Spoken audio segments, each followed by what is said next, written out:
तो नमस्ते दोस्तों, स्वागत है आप सभी लोगों का एक बार फिर से अपने YouTube channel dream India polytechnic study point में। आज के वीडियो लेक्चर में हम transmission and distribution of electrical power के 50 MCQ टाइप क्वेश्चन पढ़ने जा रहे हैं। देखिए, ये आपका वीडियो लेक्चर है तीसरा। अगर इसके पहले आपकी 2 वीडियो और आ चुकी हैं, अगर आपने वो ना देखी हो तो वीडियो की डिस्क्रिप्शन में आपको प्लेलिस्ट की लिंक दी गई है, आप वहाँ पर क्लिक करें और इसके पहले की 2 वीडियो देख सकते हैं।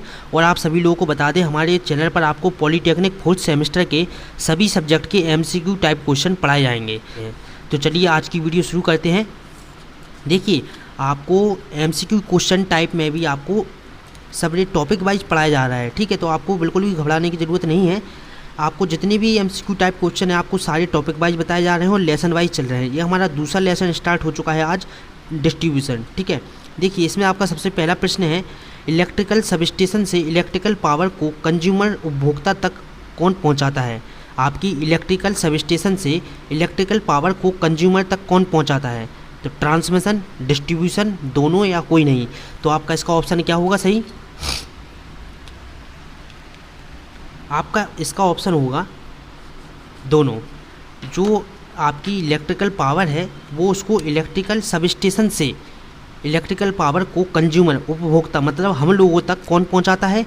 ट्रांसमिशन और डिस्ट्रीब्यूशन दोनों ही पहुंचाते हैं। इसके बाद हमारा अगला क्वेश्चन है, इलेक्ट्रिकल डिस्ट्रीब्यूशन कितने प्रकार के होते हैं। इलेक्ट्रिकल डिस्ट्रीब्यूशन कितने प्रकार के होते हैं। तो आपके इलेक्ट्रिकल डिस्ट्रीब्यूशन जो है वो आपके 2 प्रकार के होते हैं। एक होता है आपका AC डिस्ट्रीब्यूशन और एक होता है आपका DC डिस्ट्रीब्यूशन। तो इसमें आपका सही आंसर क्या होगा? 2। जो इलेक्ट्रिकल डिस्ट्रीब्यूशन है वो आपके 2 प्रकार के होते हैं, AC डिस्ट्रीब्यूशन और DC डिस्ट्रीब्यूशन। इसके बाद हमारा तीसरा क्वेश्चन आता है कि डिस्ट्रीब्यूशन सिस्टम के कितने भाग होते हैं। डिस्ट्रीब्यूशन सिस्टम के कितने भाग होते हैं। इसके आपके ऑप्शन है 1, 4, 3 या 5। तो आपके इसका सही आंसर क्या है? आपके जो डिस्ट्रीब्यूशन सिस्टम है इसको आपके 3 भागों में बांटा गया है। पहला होता है आपका फीडर, दूसरा होता है डिस्ट्रीब्यूशन और तीसरा होता है सर्विसमैन्स। आपको इन तीनों के बारे में हम थोड़ा थोड़ा बता देते हैं डिटेल से। देखिए, आपका जो फीडर होता है, फीडर, ठीक, फीडर यह एक ऐसा चालक होता है जिससे इलेक्ट्रिकल पावर को इलेक्ट्रिकल जनरेटिंग स्टेशन से डिस्ट्रीब्यूशन तक भेजता है। आपका फीडर क्या करता है? इलेक्ट्रिकल जनरेटिंग स्टेशन से डिस्ट्रीब्यूशन तक भेजता है आपकी इलेक्ट्रिकल पावर को।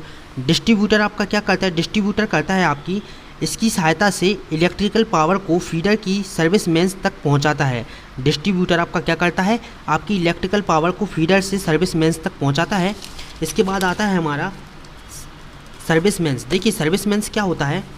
सर्विसमैन्स आपका यहाँ पर है, इसकी सहायता से इलेक्ट्रिकल पावर को डिस्ट्रीब्यूशन से उपभोक्ता के मीटर बोर्ड, हम लोगों के जो घर में मीटर बोर्ड लगे हुए होते हैं, उपभोक्ता डिस्ट्रीब्यूशन से उपभोक्ता के मीटर बोर्ड तक भेजने का कार्य किसका होता है? सर्विसमैन्स का होता है।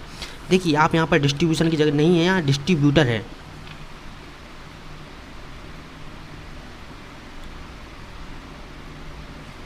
DISTRIBUTOR, डिस्ट्रीब्यूटर, ठीक है। आपके 3 भाग होते हैं डिस्ट्रीब्यूशन सिस्टम के। एक होता है फीडर, डिस्ट्रीब्यूटर और सर्विसमैन्स।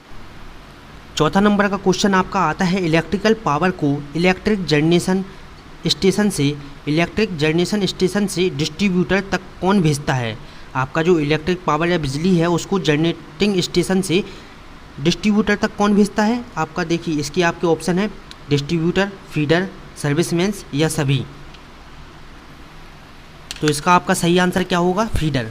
आपका जो फीडर है उसका कार्य होता है आपकी इलेक्ट्रिकल पावर को इलेक्ट्रिक जनरेशन से आपके डिस्ट्रीब्यूटर तक भेजने का होता है। आपका किसका काम? फीडर का। इसके बाद 5वें नंबर का हमारा क्वेश्चन आता है, इलेक्ट्रिक पावर को फीडर से सर्विसमैन्स तक पहुंचाता है। इलेक्ट्रिक पावर को फीडर से सर्विसमैन्स तक कौन पहुंचाता है? आपके ऑप्शन है फीडर, डिस्ट्रीब्यूटर, सर्विसमैन्स या इनमें से कोई नहीं। तो आपका जो डिस्ट्रीब्यूटर है वो आपकी इलेक्ट्रिक पावर को फीडर से सर्विसमैन तक पहुंचाता है। कौन? डिस्ट्रीब्यूटर। इसके बाद 6वें नंबर का हमारा क्वेश्चन आता है कि इलेक्ट्रिक पावर को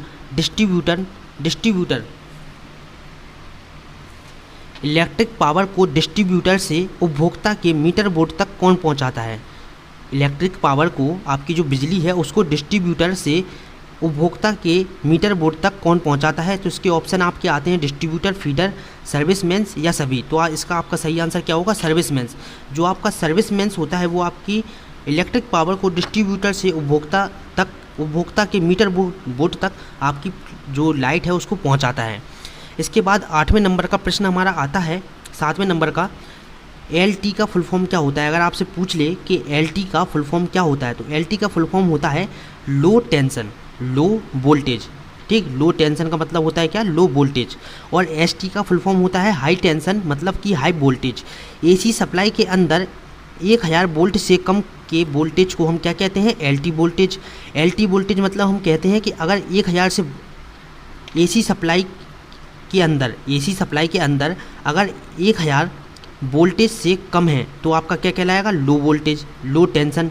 ठीक, अगर आपका ST आपका क्या कहलाता है? 10,000 वोल्टेज से ऊपर और 33,000, ठीक, 33,000 से नीचे के वोल्टेज को हम क्या कहते हैं? HT कहते हैं। इसके बाद हमारा 8वें नंबर का प्रश्न आता है कि निम्न में से कौन सी विद्युत की प्राइमरी वितरण डिस्ट्रीब्यूशन लाइन है? प्राइमरी डिस्ट्रीब्यूशन, ठीक है, प्राइमरी डिस्ट्रीब्यूशन लाइन है कौन सी है? 132 kV, 415 वोल्ट, ठीक, 6.6 kV या 22 kV। ठीक, इसका आपका सही आंसर क्या होगा? 6.6 kV। इसी को हम कह सकते हैं क्या? 11 kV।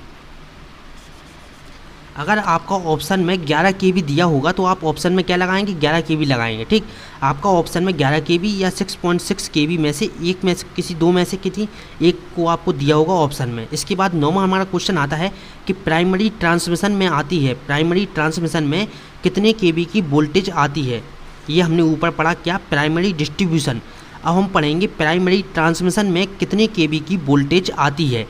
आपके इसके ऑप्शन है 22 kV, 415 वोल्ट, 132 kV या 11 kV। तो इसका आपका सही आंसर क्या होगा? 132 kV की आपकी वोल्टेज आती है किसमें? प्राइमरी ट्रांसमिशन में। इसके बाद 10वें नंबर का क्वेश्चन आपका आता है कि सेकेंडरी डिस्ट्रीब्यूशन में कितने की वोल्टेज आती है? कितने kV की वोल्टेज आती है? सेकेंडरी डिस्ट्रीब्यूशन में कितने kV की वोल्टेज आती है? आपके ऑप्शन है 22 kV, 415 वोल्ट, 132 kV या 11 kV। तो इसका सही आंसर क्या होगा? 415 वोल्ट। जो आपका सेकेंडरी डिस्ट्रीब्यूशन होता है, सेकेंडरी डिस्ट्रीब्यूशन में आपकी 415 वोल्ट की आपकी जो वोल्टेज है वो आती है। ठीक, आप इसको कहीं पर नोट कर लें चारों को, प्राइमरी ट्रांसमिशन, सेकेंडरी ट्रांसमिशन और प्राइमरी डिस्ट्रीब्यूशन और सेकेंडरी डिस्ट्रीब्यूशन में कितने की धारा प्रवाहित होती है। ठीक है, इसके बाद आती है आपकी बारी सेकेंडरी ट्रांसमिशन में कितने की धारा प्रवाहित होती है। आपके इसके ऑप्शन है 6.6 kV, 11 kV, 415 kV, 415 kV या वोल्ट। ठीक है, 415 वोल्ट या 33 kV। तो इसका आपका सही आंसर क्या होगा? 415। इसके बाद आपका आता है 12वें नंबर का क्वेश्चन कि डिस्ट्रीब्यूशन लाइन में प्रयुक्त ACSR तार का पूरा नाम क्या है? आपके जो डिस्ट्रीब्यूशन लाइन है उसमें प्रयुक्त ACSR तार का पूरा नाम क्या है? तो ACSR तार का फुल नेम है आपका aluminium conductor steel reinforced wire, aluminium conductor steel reinforced wire. देखिए, आपका जो डिस्ट्रीब्यूशन लाइन होती है उसमें आपके दो तरह के तार उपयोग किए जाते हैं। एक होता है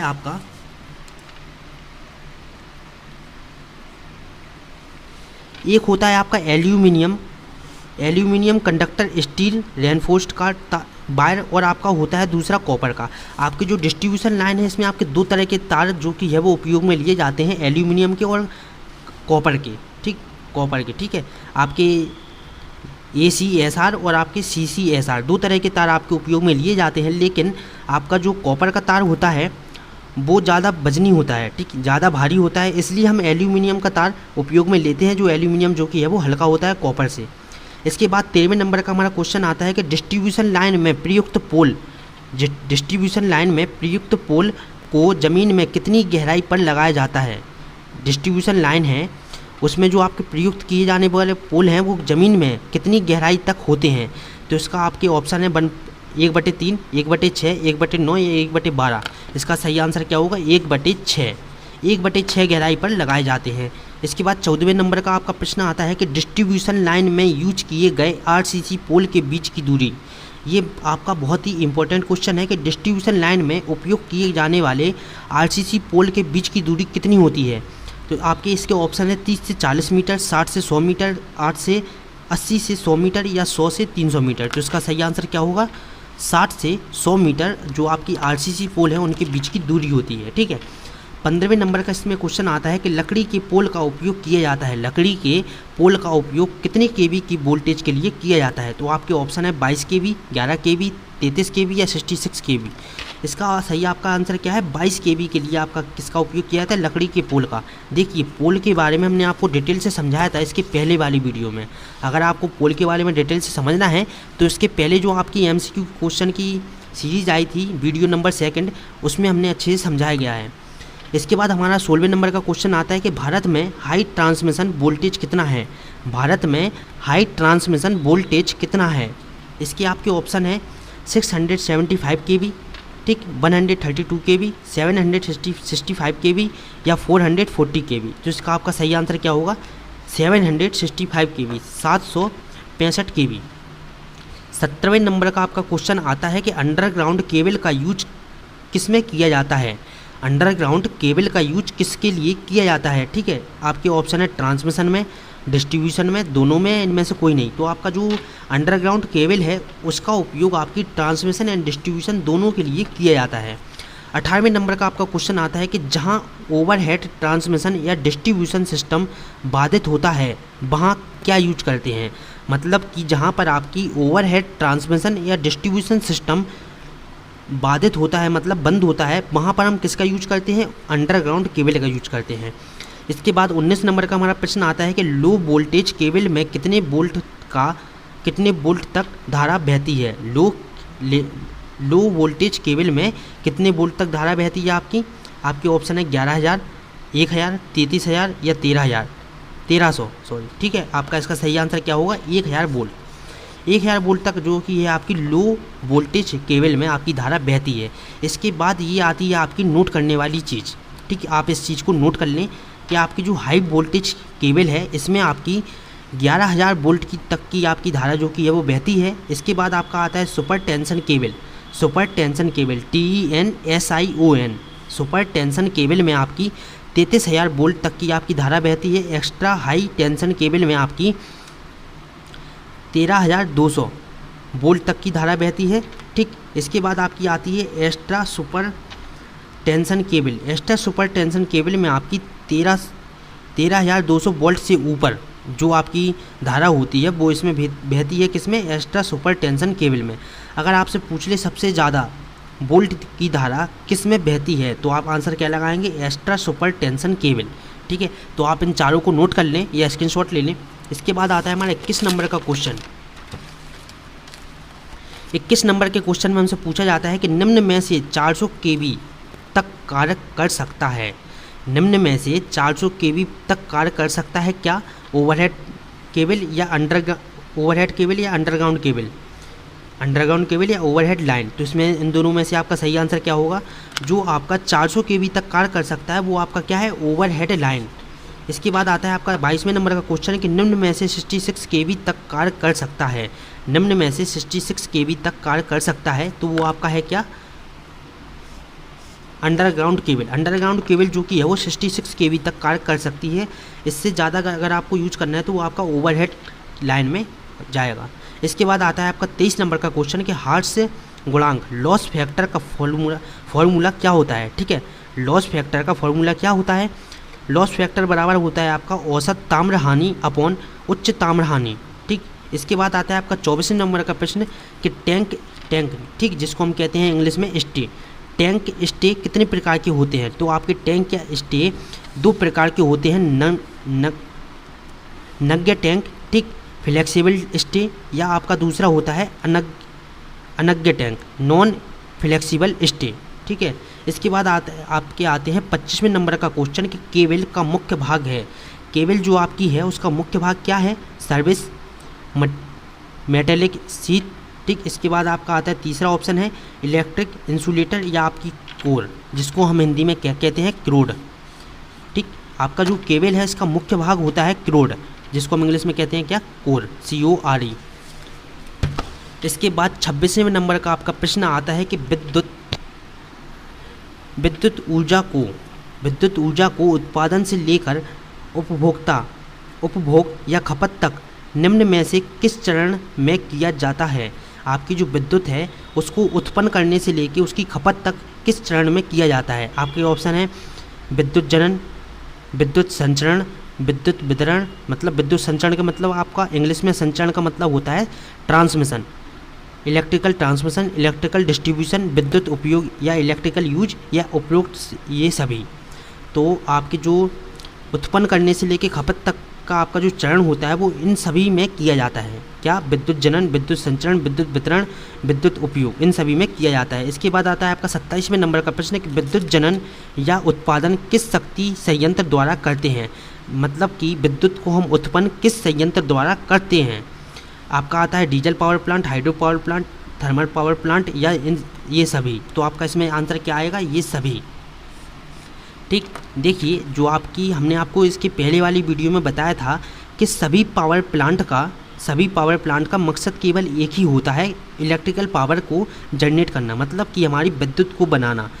28वें नंबर का हमारा प्रश्न आता है कि विद्युत ऊर्जा का संचरण प्रायः किया जाता है। विद्युत ऊर्जा का संचरण प्रायः किया जाता है, ट्रांसमिशन किया जाता है किसमें? लो वोल्टेज में, हाई वोल्टेज में, मीडियम वोल्टेज में, सभी में। तो इसका सही आंसर क्या होगा? हाई वोल्टेज में जो कि है आपका वो ट्रांसमिशन किया जाता है इलेक्ट्रिकल पावर को। 29वें नंबर का आपका प्रश्न आता है कि विद्युत संचरण या प्रेषण का तात्पर्य है। विद्युत संचरण या प्रेषण का तात्पर्य है विद्युत के उत्पादन से, विद्युत को एक स्थान से दूसरे स्थान पर भेजने से, विद्युत संचरण का विभिन्न ऊर्जा के लिए उपयोग या सभी। तो इसका आपका सही आंसर क्या होगा? विद्युत को एक स्थान से दूसरे स्थान पर भेजने के लिए। इसके बाद आता है आपका 30वें नंबर का प्रश्न कि संचरण, ट्रांसमिशन, संचरण को हम इंग्लिश में क्या कहते हैं? ट्रांसमिशन।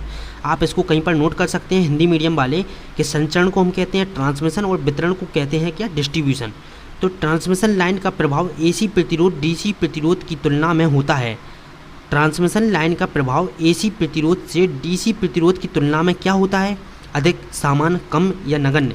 तो आपका इसका सही आंसर क्या होगा? अधिक। जो आपका संचरण लाइन या ट्रांसमिशन लाइन का प्रभाव है वो एसी प्रतिरोध से डीसी प्रतिरोध की तुलना में क्या होता है? अधिक होता है। 31 नंबर के प्रश्न में आपसे पूछा गया है कि इंडिया में मानक आवृत्ति स्टैंडर्ड फ्रिक्वेंसी कितनी है। इंडिया में जो आपकी मानक आवृत्ति है वो कितनी है? इसमें आपके ऑप्शन है 25 हर्ट्ज, 50 हर्ट्ज, 60 हर्ट्ज या 20 हर्ट्ज। आपका इसमें सही आंसर क्या होगा? 50 हर्ट्ज। इंडिया में जो आपका स्टैंडर्ड फ्रिक्वेंसी है वो कितनी है? 50 हर्ट्ज।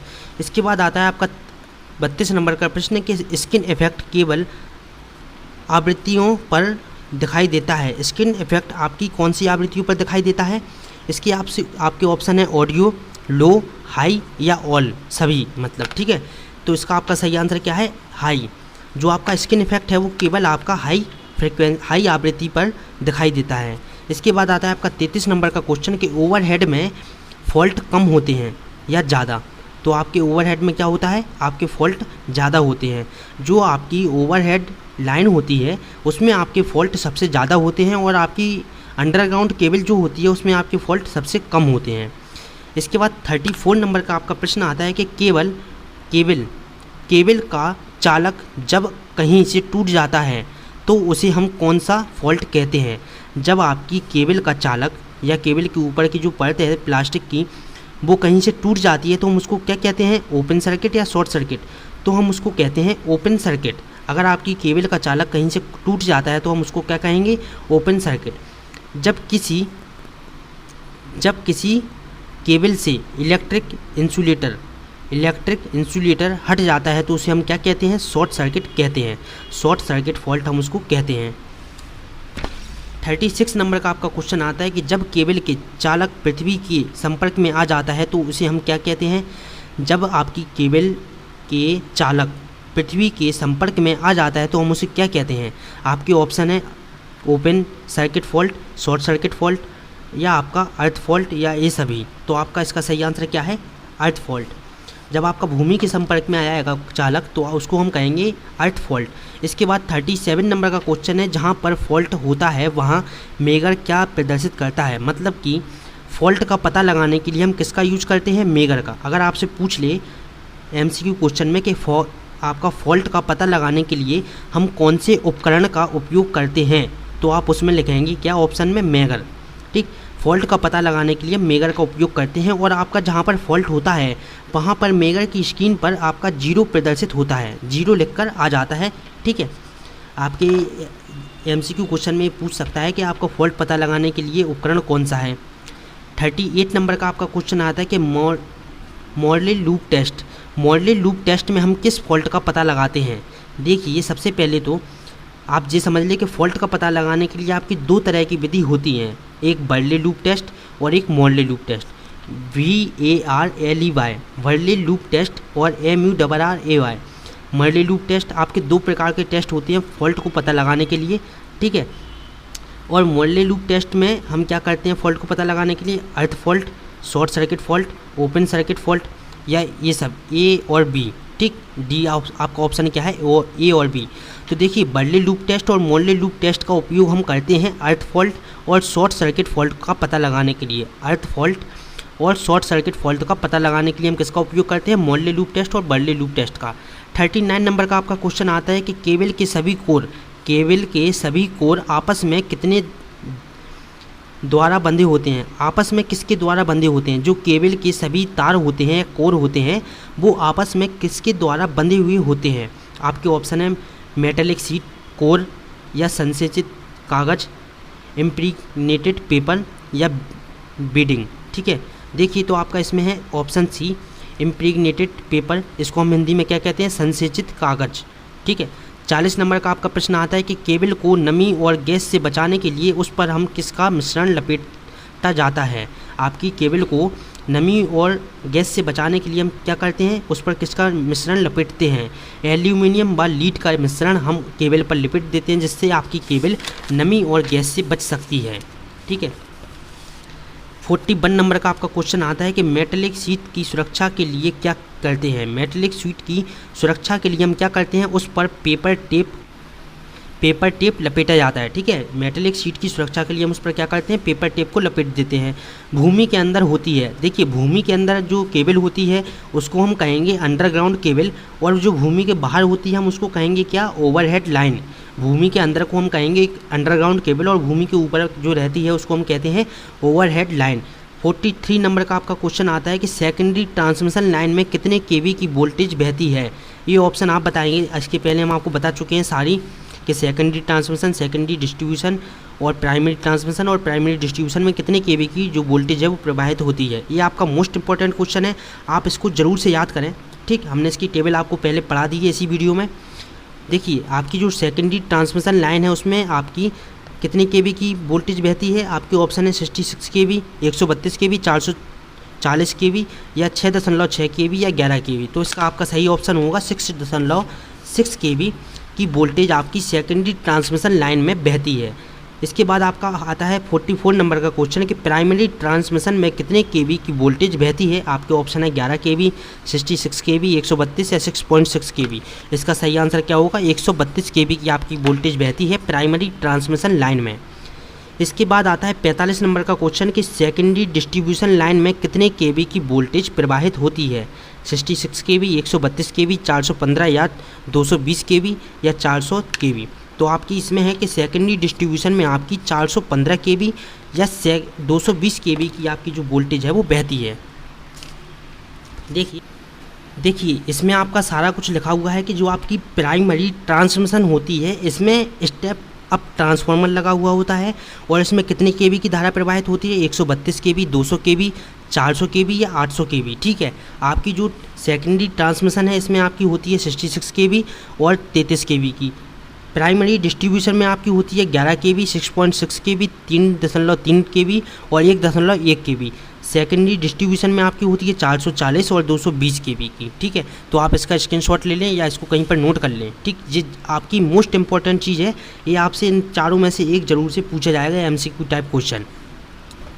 इसके बाद आती है हमारी बारी 46 नंबर क्वेश्चन की। देखिए 46 नंबर क्वेश्चन में आपसे पूछा गया है कि HT में वोल्टेज बहती है हाई टेंशन में आपकी कितने की वोल्टेज बहती है, 10,000 वोल्टेज से ऊपर और 33,000 वोल्ट से नीचे। ठीक, कि आपकी वोल्टेज किस में बहती है, हाई टेंशन में बहती है। इसके बाद आता है 47 नंबर का क्वेश्चन कि फीडर की समान लंबाई में धारा का मान कैसा होता है। जो आपका फीडर होता है उसकी समान लंबाई में धारा का मान कैसा होता है। आपके ऑप्शन है कम, ज़्यादा, समान या इनमें से कोई नहीं। तो आपका सही आंसर क्या आएगा, समान। आपकी जो फीडर की समान लंबाई की जो धारा है उसमें धारा का मान कैसा होता है, समान होता है। 48 नंबर का क्वेश्चन आपका आता है कि उत्पादन केंद्र से संचालित विद्युत शक्ति क्या कहलाती है। उत्पादित केंद्र से संचालित विद्युत शक्ति मतलब कि जहाँ पर आपकी विद्युत बन रही है उधर से जो विद्युत उत्पन्न हुई है वहाँ से संचालित विद्युत शक्ति आपकी क्या कहलाती है और कितने केवी की आपकी होती है। तो आपकी वो कहलाती है क्या, प्राइमरी ट्रांसमिशन कहलाती है। और आपकी 11 केवी की जो आपकी विद्युत केंद्र से निकलती है वो आपकी होती है कितनी की, 11 केवी की।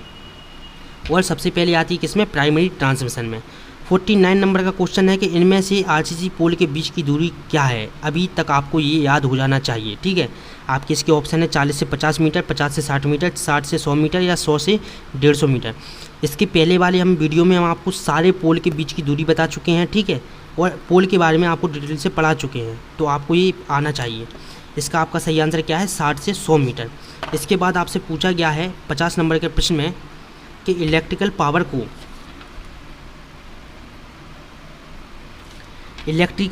को फीडर से सर्विस मेंस तक कौन पहुंचाता है। इलेक्ट्रिकल पावर को फीडर से सर्विस मेंस तक कौन पहुंचाता है। इसका आंसर आप लोग कमेंट बॉक्स में देंगे, ठीक। जिसको भी इसका आंसर पता है कमेंट बॉक्स में दें। इसके पहले हम आपको रिपीट करा चुके हैं, इसी वीडियो में बता चुके हैं सारे डिटेल से। इलेक्ट्रिकल पावर को फीडर से सर्विस मेंस तक कौन पहुंचाता है, इसका आंसर आप लोग देंगे, ठीक है। तो आज की वीडियो लेक्चर में हमने 50 MCQ टाइप क्वेश्चन पढ़े transmission and distribution of electrical power के, ठीक। इसके पहले आपकी 2 वीडियो आ चुकी हैं और 2 वीडियो आपकी पावर प्लांट की आ चुकी है और इंडस्ट्रियल इलेक्ट्रॉनिक एंड कंट्रोल की भी आपकी एक वीडियो आ चुकी है। अगर आप लोगों ने ये सब वीडियो ना देखी हैं तो आप वीडियो के डिस्क्रिप्शन में जाएं, आपको वहाँ पर तीनों सब्जेक्ट की वीडियो की लिंक मिल जाएगी, आप वहाँ पर क्लिक करके देख सकते हैं। तो आज की वीडियो लेक्चर में बस इतना ही। अगर आपको वीडियो अच्छी लगी हो तो लाइक, कमेंट और अपने दोस्तों के साथ शेयर जरूर से करें और चैनल को ज़्यादा से ज़्यादा लोगों को बताएं और अपने सभी दोस्तों के साथ चैनल को भी शेयर करें। और इस लास्ट क्वेश्चन का 50वें नंबर के क्वेश्चन का आप सभी लोग जवाब देंगे कमेंट बॉक्स में, ठीक है। और उसके बाद हम बता देंगे आपको इसका आंसर क्या है। इसके पहले इसी वीडियो में हम आपको ये क्वेश्चन रिपीट करा चुके हैं। तो आज के वीडियो लेक्चर में बस इतना ही। मिलते हैं अगले वीडियो लेक्चर में। नमस्ते।